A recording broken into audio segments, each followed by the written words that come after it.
Hi, I'm Shirley in grade 10, and today I'm going to show you how to make homes for mason bees and leafcutter bees.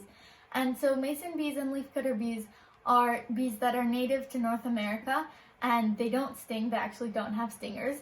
And they're way more effective pollinators than normal honeybees. Actually, honeybees have a 5% effective pollination rate, which means only 5% of the flowers that they visit actually get successfully pollinated, but mason and leafcutter bees have 95% successful pollination rate, so that's 19 times more effective pollinators. And they're solitary bees, which means that they don't live in a hive, they live on their own. And so these bees like to lay their eggs in tunnels, and then they block them up with either mud if they're mason bees or leaves if they're leafcutter bees. And so in order to help them and to help your garden have more pollinators and more fruits, you can make a super easy mason bee home out of just some scrap paper, glue, and a reused can. So let's get started. So first you'll need to turn your scrap paper into tubes.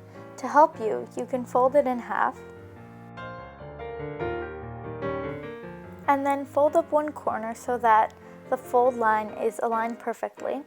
And then you can use that as a guide for your pencil to roll, because actually the size that the mason and leafcutter bees like is exactly the size of a pencil. So just roll up your paper and then take some glue, preferably non-toxic glue that you can learn to make in our other weekly workshop for this week, and put it on the remaining flap. And then just roll up your tube and take out the pencil. Make sure not to make it too tight so you can take it out. And once you've made all your tubes, you can cut them in half because they're too long to fit in the mason bee home. And make sure that you're cutting exactly in the middle where the part that's glued so they don't come apart.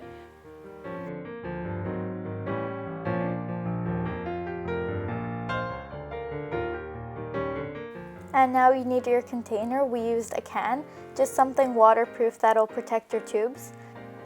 And then just use that to measure where you need to cut your tubes so that the whole tube is protected from the rain. And then once you've done that, use some glue to seal the end and fold it over. And that's really important because the bees won't nest in any tube that's open at the end.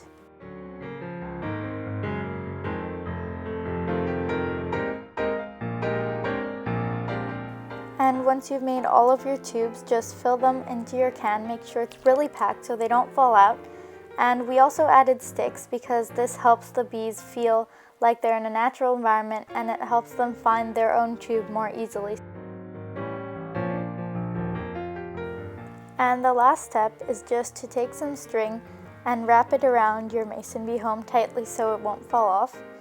And then once you reach the end, just make a little hook and then hang your mason bee home outside in your garden next to some flowers. Thank you for helping the bees!